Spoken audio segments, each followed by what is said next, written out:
Hey everyone, it's Karissa from Shining Light on Minnesota. Super excited. I'm here in Blaine, which is where I live, which is fun. I'm with Peter Mehring from the training room. Welcome, Peter. Hi, thank you. Yes, so let's get started and tell everybody what the training room is and how you got started in it. Yeah, so we've been open just over a year now.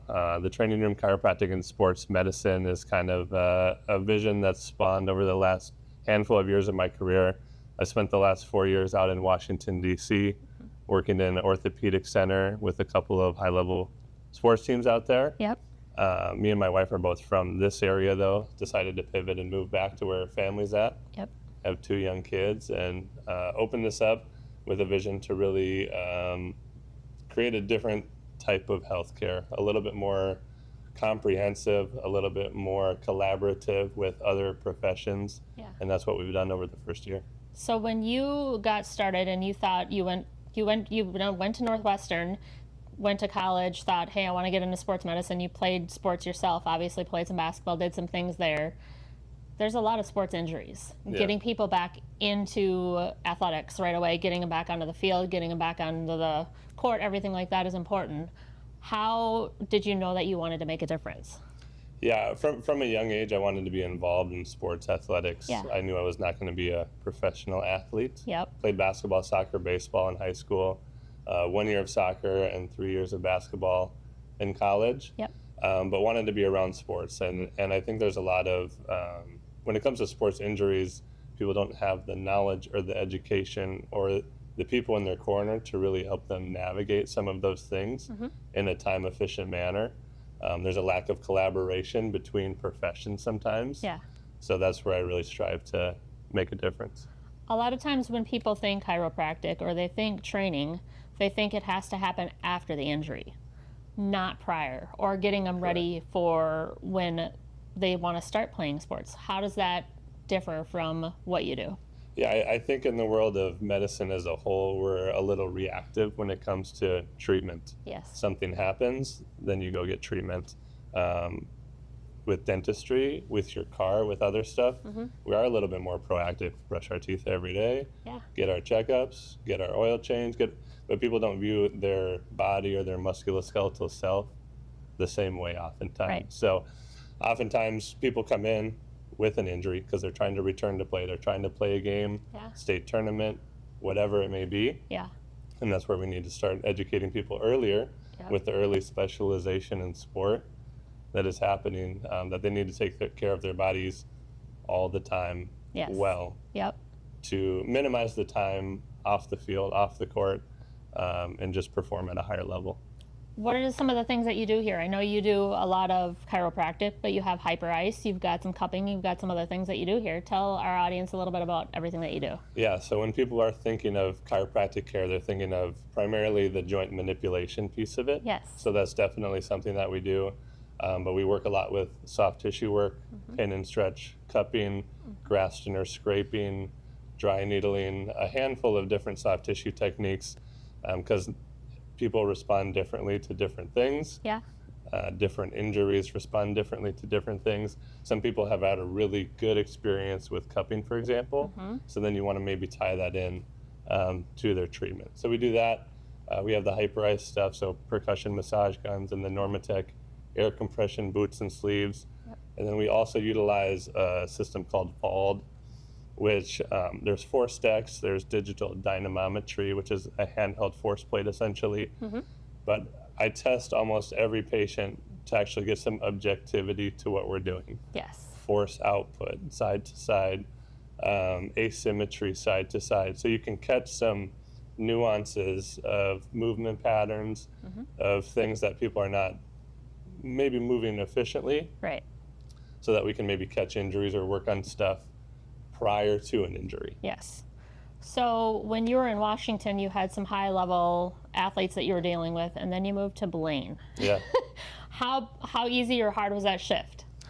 It's quite a shift. Yes. It is a shift. Northern Virginia, Washington, D.C. area is a hustling, bustling, Yeah.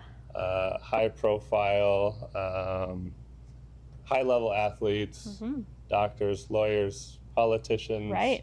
CEOs, this kind of stuff. Yeah. It's just a different lifestyle. It doesn't stop. It never shuts off. Correct. You come back to Blaine, and it's a little bit Slower pace. slower pace. Yeah. It's a little bit. It still has that small town Yeah. kind of feel. Right. People are very loyal to their high school. They're this, they're that. Right. In DC, everybody is from everywhere. Everywhere. You're right. Working with the football team there, oftentimes when we're having home games, there's just as many or more fans for every opposing team. Right. Because everybody's from everywhere. Blaine, everybody is Local. Yep.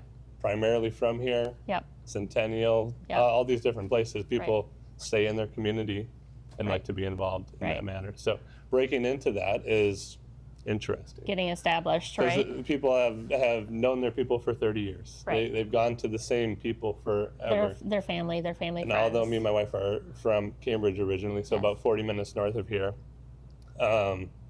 coming back, establishing a practice has been awesome. Because Right. when you can break into some of that and people understand what you do, why you do it, Yeah. how you do it, and how you differ from what else they've experienced, it's really beneficial. It's really making a personal care instead of just saying, hey, I'm going to get you and I'm going to do the joint manipulation and send you out on your way. Yeah. It's really establishing and making your customers feel like they're family too. Yeah. Yes. No, it really is. Like I strive to be in the corner of my client. Yeah.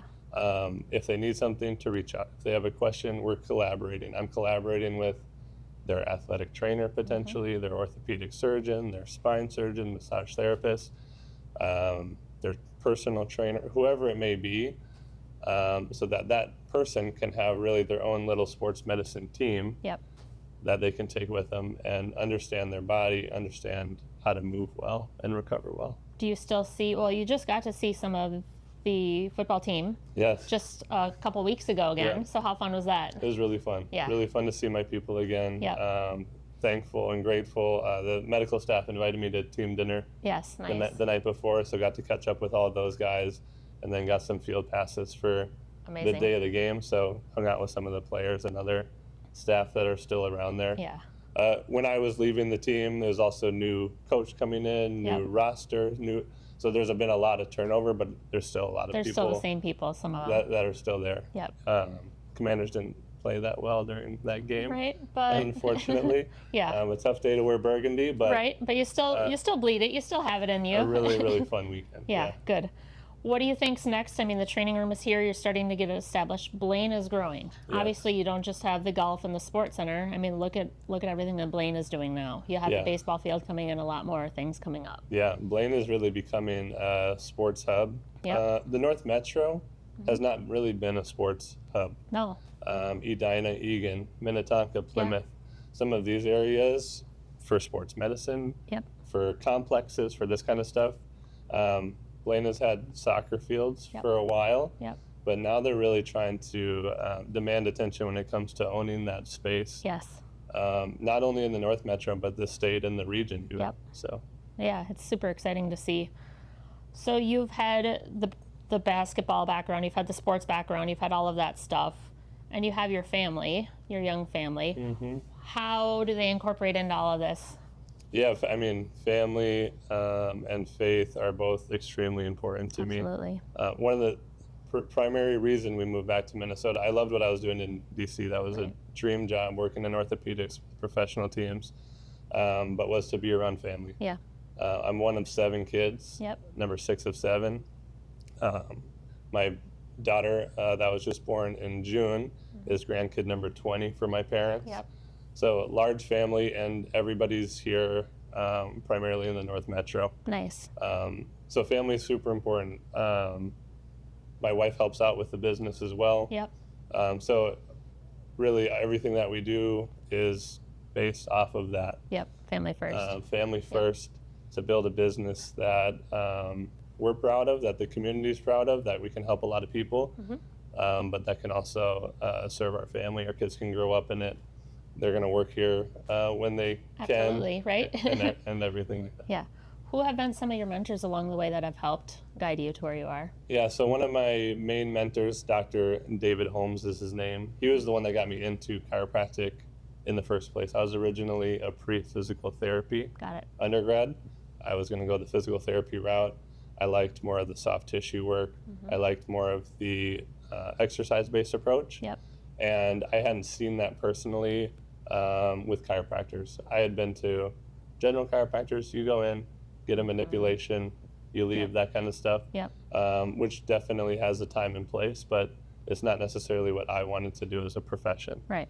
So physical therapy undergrad, I met this doctor, Dr. Dave is his name, junior year of college. Yeah.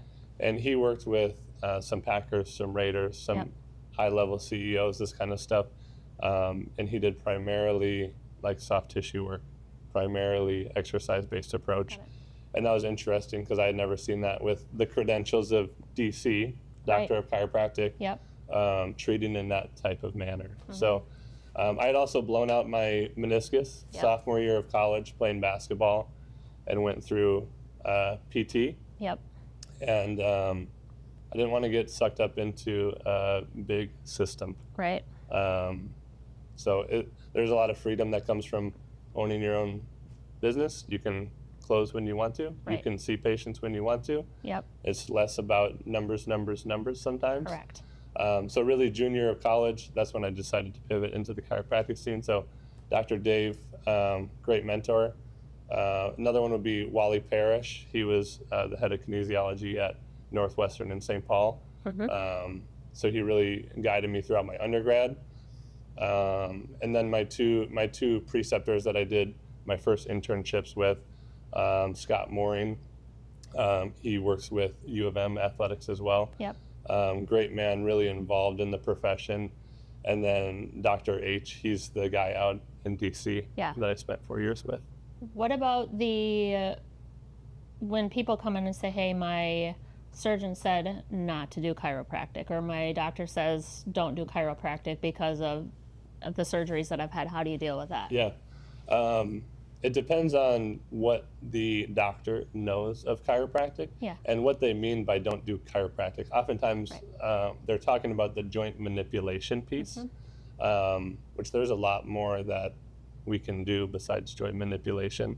Working in the orthopedic center out in DC and collaborating with those orthos daily, when they can actually know what we do, see what we do, back and forth that way, and have a better understanding of what we do, that question doesn't come up as much. Right. But oftentimes, if it does, I'm reaching out to the surgeon, asking them what's going on or what they mean or that kind of stuff. Yeah. Because sometimes they just had a surgery and they don't want that manipulation, or they've had clients or their own experience that hasn't been positive in the past. Right.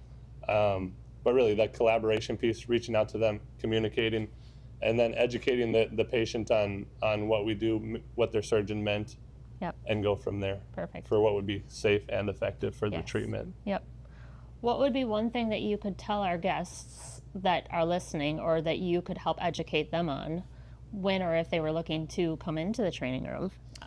Yeah, a big thing that people are maybe unaware of is that you need to find people that know what they're doing, that have your best interest in mind, are willing to collaborate. But it's really, you need to find a team of providers that is partnering with you. Yep. And the communication should be back and forth between the doctor and the client as well. Yep. There's a lot of people that will blindly trust information that is given to them without maybe further investigation. Yep. Because Dr. Google is always right? Correct, yes. What they read is always accurate, and what they see, What do you think is, if you've looked and you've done a lot of studying, people take a lot of advice from a lot of different people. What's some good advice that you've had in the past that you think would be good for our viewers? Yeah, in the world of AI and Google, like you mentioned, and everybody's an expert and Instagram experts, and it can be tough to weed through it. Right. I think what's super important is to not overcomplicate the situation. Make it simple. There's a lot of like, people will get hyped with an injury, then they'll get really down if they're not getting better, then they start to see improvement, and so it's this whole roller coaster. emotionally, with treatment, with how their body feels. So just trying to stay as even keeled throughout the process, understand that fixing your body can be a little bit of a journey. Yep. And that really consistency over time with movement, with rehab, with Yep. anything that you're doing is going to be the most beneficial. It's not That's where gonna be you're going to fixed see the overnight. results. Right. Yep. A lot of times people think, hey, I'm going to go in and it's going to be fixed immediately. Yes. And it's not going to be done the next day. It's not Yes. going to be just a quick Yep. cupping or a quick pop and I'm going to be done and Correct. back on the field and ready. Yeah. So ready to go. educating people in that manner is super important. We live in an instant gratification culture. Mhm. But when you're working with higher level athletes too, you do need to be good at what you do Yes. and get people well in an efficient manner, Right. with them understanding when to take time off, when to push, Mhm. when you need to actually rest this injury versus if you're going to play on Sunday either way and we have to nurse this thing throughout the week and you're playing, Yep. Get them good enough to play at least. we need to know that. Yeah. So, like I said, the communication client to doctor back and forth. What are your goals? What are you going to do? Are you going to play anyway? If you're going to play in the state tournament game, whether I tell you not to, or Right. I need to know that information so we Right. can do everything we possibly can to get somebody out there in a safe manner. Yes. Yep. How many people in the community are you working with currently, and how many more clients are you looking to take on? Yeah, so I'm probably about 50% capacity wise. We really strive to get people the knowledge and tools and exercises, how to regress and progress exercise depending on how they're feeling. So they have the tools in their own toolbox Yep. to take care of themselves. So Correct. what it looks like to be a patient here is a little bit more like we're going to educate you and hold your hand for a little bit of time and then kind of be on your own and we're here as needed. So it's not really a model where people are here long term. I'm going to nurse you for the rest of your life. Type Correct. thing. Yeah. Depending on their goals and what they're doing, but yeah, we're obviously looking to grow, bring a couple more doctors in eventually Yep. as we continue to go. But the first year has been absolutely fantastic. Nice. How do you think that the shift in the health and wellness industry has gone? I mean, obviously, people are getting smarter and they're getting healthier and they're trying new things and doing new things at home and for themselves. What do you think is going to happen in the future? Yeah, I think I think the collaborative approach is going to be huge. I think some of the fads continue to come and They go. always will. Yeah. Things are trendy. Some stuff will stick. Some stuff will go. The research will get better, but with an instant gratification culture too, people are going to demand results in a quick amount of time. Right. So I think the future of healthcare is going to continue to look like a lot of different doctors and people with different credentials working together, coming in when it's their time, doing what they do well, Yep. staying in their lane, and if it starts to bleed outside of your lane, get them to the next expert quickly that can then take over the caseload. Thanks. What is one of your favorite quotes? Tough question, huh?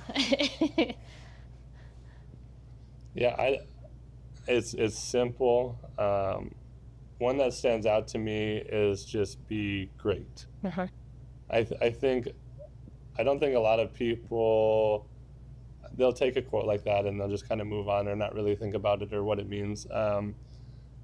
But I don't think enough people are necessarily striving to be great, exceptional, masterful at their craft. A lot of people want to be comfortable, Yeah. get by. Right. They're okay with the status quo. So I would say that's one that does stick out with me. Nice. I think when people really emulate that, you can see that in their life, in the way they act, the way they talk, and the people they interact with as well. Absolutely. So how can people find you? Where can they reach out to you? What can they do to really get a hold of you and get in here and get some help? Our website is ttrchiro.com. If you go onto there, you can book an appointment right from there, which is easy, shows my availability. Something that's super helpful is to book a discovery visit. So that's where you can come in free of charge. We talk about what's going on, how we might help that case a little bit. So you have a really good understanding if we're a good fit for you, if you're a good fit for us. Yep. because I think it needs to be both ways. Absolutely. I think some businesses just want the bodies, want the people, want the Right. But for us at the training room, we're really focused on if we're a good fit for you, if you're a good fit for us, Yep. because it has to go both ways. So TTR Chiro is where we're at. We're located in Blaine, just north of Hole 2 on Victory Links in the medical office building here. You can call our office, email us, or set up a time to book. What about teams? If teams are looking to have you out? Yeah, so we do work with teams as well. Every team is different from small level Yep. to pros, even in the NFL, for an example. Every team might use their chiropractor differently. Correct. The time at the facilities, how frequent, Yeah. do you travel, do you not travel? Yes. So we do work with teams. It depends on really what the team is looking for, what they need. Do you need me to come to your facility once a week? Yep. Look at some people, and then Yep. if we need more extensive work, maybe you come into the office. Yep. Or are you looking to have a place to send your athletes? Yes. If they need some performance enhancement, if they need a tune-up, if they need some injury care. Yep. So it can go a lot of different ways depending on what the team or organization is looking for. And you've worked with all different levels, from NFL and NHL, MLB, every Yeah, level, yes. high school, professional, everything. Yep. Yes. Yep. College, D1, D2, D3, Olympics, every level down to 6 years old. Yeah. You know, little Johnny that's out there playing soccer. And grandmas and grandpas, everything. Grandmas Yes. and grandpas, Yep. 95, 96 years old. Yep. So we work with everybody. We strive to educate and for people to understand their body, their movement, what they need and when, Yep. and to just really keep people moving and active for as long as possible. Perfect. Well, we appreciate having you on today. I know I've done an assessment. It is phenomenal. It helps me with my golf game. It helps me with my weight training, everything like that. I would just expect everybody to come and at least get an assessment done, find out a little bit more about themselves, or just have that conversation. Get in here today. Come out to Blaine, talk to Dr. Peter. Thank you guys so much for coming on and seeing the podcast today. Thank you, Peter, for being our guest. Thank you. Thanks Yes. for having me.